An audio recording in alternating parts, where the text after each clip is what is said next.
வணக்கம் நண்பர்களே. இன்னைக்கு ஒரு அற்புதமான செய்தியோட வந்திருக்கேன். அதுவும் குறிப்பா இந்தியாவுக்கு எதிராக குறிப்பா அருணாச்சல் பிரதேஷ் விஷயத்துல இருக்கட்டும், இல்ல லடாக் விஷயங்களா இருக்கட்டும், இந்த பேரை மாத்துறது ஏதாவது ஒரு டாக்டிஸை சைனா பண்ணிக்கிட்டே இருப்பாங்க. ஆனா இந்தியா ஏன் இந்தோ பசிபிக் விஷயத்துல ரொம்ப அமைதியா இருக்காங்க? பிலிப்பைன்ஸுக்கு பிரம்மோஸ் கொடுத்தாங்க, ஓகே. ஸோ பிலிப்பைன்ஸும் சைனாவுக்கு எதிராக நிறுத்தலாம். ஆனா இந்தோ பசிபிக் விஷயத்துல குறிப்பா தாய்வான் விஷயங்கள நேரடியா இந்தியா இறங்காம இருக்காங்களா அப்படின்னு நம்ம யோசிச்சுக்கிட்டே இருந்தோம். இப்ப இன்னைக்கு பார்க்க போற செய்தி இதுக்கான ஒரு விடையா இருக்க போது, ஒரு தொடக்கமாவும் இருக்க போது. ஸோ இன்னைக்கு இது மட்டும் இல்ல, முக்கியமான செய்திகளோட வந்திருக்க. முடிஞ்ச அளவுக்கு ஸ்கிப் பண்ணாம இந்த வீடியோவை பாருங்க. நண்பர்கள் சேனல் புதுசா இருந்தீங்கன்னா சப்ஸ்கிரைப் பண்ணி உங்களோட ஆதரவுகளை கொடுங்க. ஸோ நம்ம ஃபர்ஸ்ட் பார்க்க போற விஷயம் என்ன அப்படி பார்த்தீங்கன்னா, ஒரு சில வாரங்களுக்கு முன்னாடி தான் நேபாளில் ஒரு பெரிய ஒரு ஆட்சி மாற்றம் ஏற்பட்டது. ஒரு ரெவல்யூஷன் மாதிரி அவங்களோட வரலாறுல மிக முக்கியமான ஒரு விஷயமா அமைஞ்சது. ஆனா இப்ப அங்க இருக்கிற இந்த 36 வயசு உள்ள புதிய தலைவர் கிட்டத்தட்ட ஒரு கேபினெட் அமைச்சு ஒரு கவர்மெண்ட் ரன் பண்றதுக்கு ஒரு மிகப்பெரிய ஒரு ஸ்ட்ரகிளை சந்திச்சுட்டு இருக்காரோ அப்படின்னு தான் நமக்கு தோணுது. ஏன்னா இப்ப ஹோம் மினிஸ்டர், அதாவது அவரோட கேபினெட்ல 26 நாள் தான் பதவியை ஏற்றுக்கிட்டு 26 நாளுக்குள்ள ஹோம் மினிஸ்டர் இரண்டாவது முக்கியமான ஒரு போர்ட்போலியோல இருக்கிற ஒருத்தர் ரிசைன் பண்ணியிருக்காரு.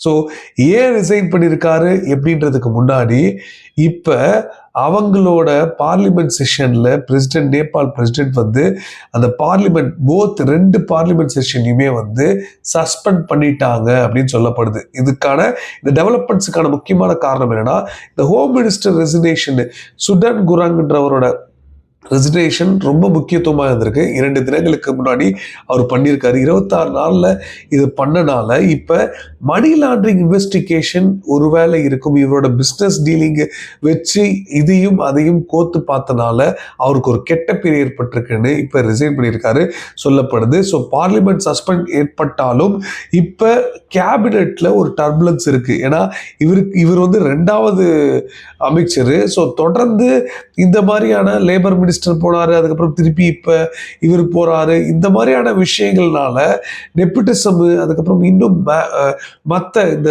வியாபார ரீதியா ஒரு சில தொடர்புகள் படுத்தி பார்க்கறது, இது எல்லாமே ஒரு பெரிய சவாலா இருக்க போது இப்ப இருக்கிற இந்த தலைவர் பொறுப்புல இருக்க இந்த லீடர்ஷிப்புக்கு. ஸோ இந்த முக்கியமான பொறுப்பு ஹோம் மினிஸ்டர் சார்ஜையும் போர்ட்ஃபோலியும் அவரே இப்ப எடுத்துக்கிட்டாரு சொல்லப்படுது. பிரைம் மினிஸ்டரே எடுத்துக்கிட்டாரு சொல்லப்படுது. ஸோ இவரோட எக்ஸிட் மட்டும் இல்ல, இந்த ஃபோக்கஸ் கொஞ்சம் தவறுச்சு அப்படின்னா இன்னும் பலவிதமான பிரச்சனைகள் ஏற்படும், ஸ்திரத்தன்மை ஏற்படுறதுக்கான வாய்ப்புகள் இருக்கு. இதை திருப்பியும் பழைய அரசியல்வாதிகள் குறிப்பா கம்யூனிஸ்ட் அதிகமாக இதை பயன்படுத்திக்கிறதுக்கான வாய்ப்புகள் இருக்கும் அப்படின்னு தான் நமக்கு தெரியுது.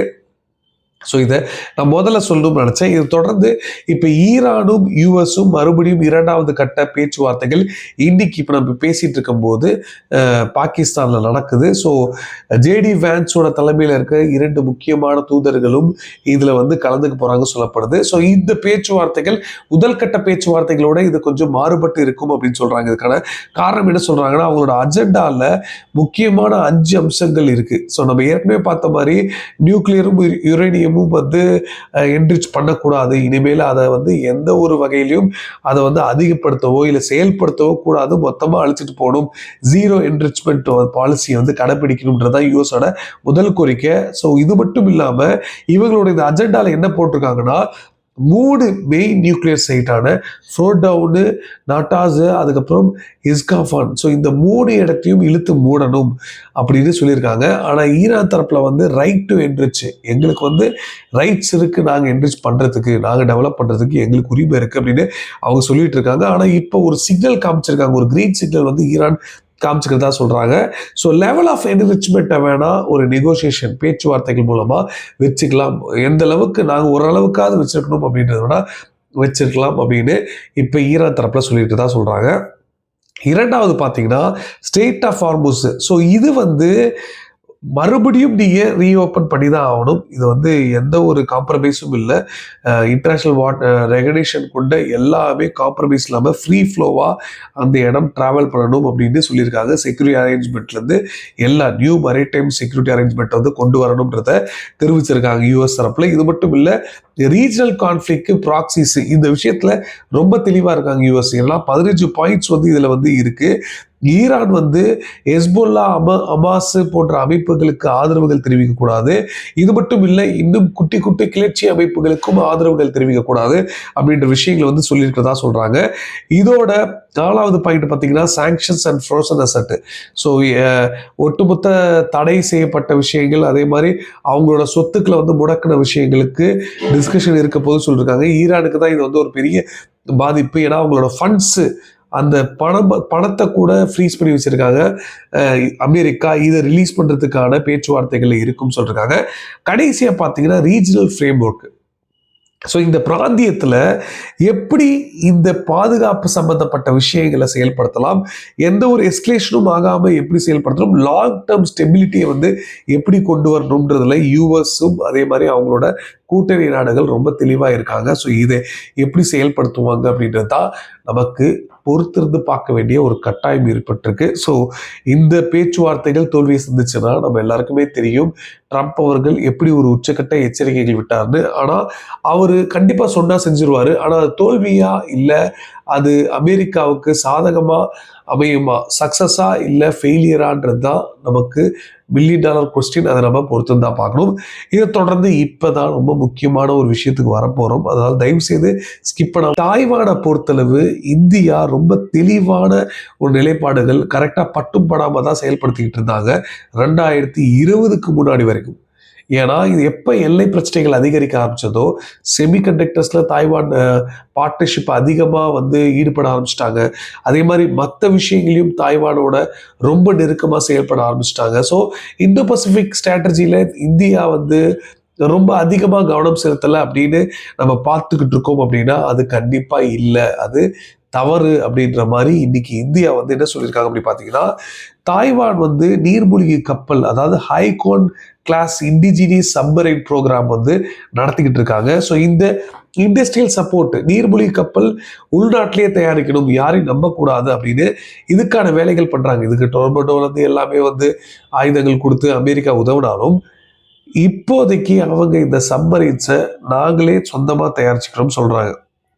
இதுல ஒரு ரெட் பிளாகை வந்து கொண்டு வந்திருக்காங்க. ஏன்னா இதுவரைக்கும் சைனாவோட நிறுவனங்கள் கூட உதவிகள் பண்ணியிருக்கலாம். ஆனா இந்த ரெட் பிளாக் மூலமா சைனாவோட இன்வால்மெண்ட்டே இருக்கக்கூடாதுன்றதுக்காக தாய்வான் ரொம்ப தெளிவா இதுக்கான வேலைகள் பண்றாங்க. ஸோ அவங்களோட பார்ட்னர்ஸ் பார்த்தீங்கன்னா யூகே இல்லை ஆஸ்திரேலியா கூட இருப்பாங்க. ஸோ மற்ற வெஸ்டர்ன் நேஷன்ஸும் சொல்லுவாங்க. ஆனால் ரொம்ப ரேரா ஒரு விஷயம் நடக்குதுங்க. இது வரைக்கும் இல்லாத அளவுக்கு ஒரு ரேரான விஷயம் நடந்திருக்கு. அதாவது உங்களோட நீர்மூழ்கி கப்பல் ப்ரோக்ராம்ல நாங்களும் டெக்னிக்கல் சப்போர்ட், இண்டஸ்ட்ரியல் சப்போர்ட் கொடுக்கறதுக்கு முழு தயார் நிலையில இருக்கோம். எங்களால் எந்த அளவுக்கு உதவிகள் பண்ண முடியுமோ இந்த ப்ரோக்ராமுக்கு நாங்களும் உதவி பண்றோம்னு இந்தியா தரப்புல தாய்வான் கிட்ட ஒரு ஆப்ளிகேஷன்ஸ் வச்சிருக்காங்க. இதை தாய்வான் அக்னாலேஜ் பண்ணியிருக்காங்க. இந்தியா இந்த கோரிக்கை வச்சதை நாங்கள் அக்னாலேஜ் பண்றோம்னு பண்ணியிருக்காங்க. ஸோ இப்போ இதில் தேர்ந்தெடுக்கிறாங்க இந்தியாவை, அதெல்லாம் அடுத்த கட்டம். அது வந்து நெகோசியேஷன் வச்சு எல்லா பேச்சுவார்த்தைகள். பட் கன்சிடர் பண்ணியிருக்கிறது இந்தியாவோட கோரிக்கையை வந்து அதாவது கன்சிடர் பண்ணியிருக்கிறதுக்கே ஒரு முக்கியமான ஒரு விஷயமா பார்க்கணும். ஏன்னா இது வரைக்கும் இந்த மாதிரியான ஒரு சிச்சுவேஷன் நடந்ததில்லை. ஸோ இதனால India industrial and technical support கொடுக்கலாம். ஃபோக்கஸே வந்து கிரிட்டிக்கல் சப்சிஸ்டம்ஸு, எக்ஸ்பர்ட்ஸு, குறிப்பாக சப்மரைன்ஸை தயாரிக்கிறதுக்கு எக்ஸ்போர்ட்ஸு, சர்வீஸ் எக்ஸ்போர்ட் தான் நம்ம வந்து சிறந்து விளங்கிட்டு இருக்கோம். ஸோ ஐடி கம்பெனிகள் பொறுத்தளவு. ஸோ இப்போ என்ன பண்ணுறாங்கன்னா இந்த கப்பல், அதாவது நீர்மூழ்கி கப்பலில் வேலை பார்த்த சர்வீஸ் இன்ஜினியர்ஸு, ரிட்டையர்டான சர்வீஸ் இன்ஜினியர்ஸு, ஸோ அவங்களோட மூளை வந்து ரொம்ப முக்கியத்துவம் வாய்ந்தது. ஸோ அவங்கள வந்து நாங்கள் கொடுத்து உதவுறதுக்கு கூட தயாராக இருக்கோம் அப்படி இந்திய தரப்பில் சொல்லியிருக்காங்க. இதையும் அக்னாலேஜ் பண்ணிருக்காங்க. கண்டிப்பாக அவங்க வந்து ஏற்றுக்கிட்டு தான் ஆகணும். ஏன்னா இந்தியாவை எதிர்த்து சைனாவை எதிர்த்து இந்தியா செயல்படுறாங்க. ஸோ அப்படி இருக்கும்போது சைனீஸ் காம்பனன்ட்ஸு அந்த அளவுக்கு உள்ள வராது அப்படின்ற ஒரு நம்பிக்கை அவங்களுக்கு ஏற்படலாம். ஸோ சப்சிஸ்டம்ஸ் அண்ட் காம்பனன்ட்ஸ் போது இந்தியன் டிஃபென்ஸ் ஃபோர்ம்ஸ் வந்து இதில் அதிகமாக கடந்த ஒரு சில ஆண்டுகளாக பயங்கரமாக சக்ஸஸ் பார்த்துருக்காங்க, டீல் பண்ணிக்கிட்டு இருக்காங்க. டெக்னிக்கல் எக்ஸ்பர்டீஸ் நான் சொன்ன மாதிரி ரிட்டையர்டு இந்தியன் நேவி பர்சன்ஸை வந்து இன்ஜினியர்ஸும் இதில் பயன்படுத்தலாம். அதுவும் நம்மளோட காவேரி கிளாஸ் சப்மரீன்ஸில் பயன்படுத்தினவங்களே வந்து இதுலேயும் வேலை பார்க்கலாம் அப்படின்னு சொல்லப்படுது. ஸோ டிசைன் அண்ட் இன்டகிரேஷனை பொறுத்தளவு இந்தியாவும் நாங்கள் ரெடி பண்ணி தரத்துக்கு தயாராக இருக்கும். 2018 பண்ண மாடலையும் சப்மிட் பண்ணியிருக்காங்க சொல்லப்படுது. ஸோ இந்த வரிசையில் பார்த்தோம்னா இப்போதைக்கு நான் ரெட் சப்ளை செயின், நான் ரெட்னா எதை குறிக்கும்ன்றது தெரியும். ஸோ தாய்வான் வந்து நான் ரெட் பாலிசி வச்சிருக்காங்க, சப்ளை செயின் பாலிசி.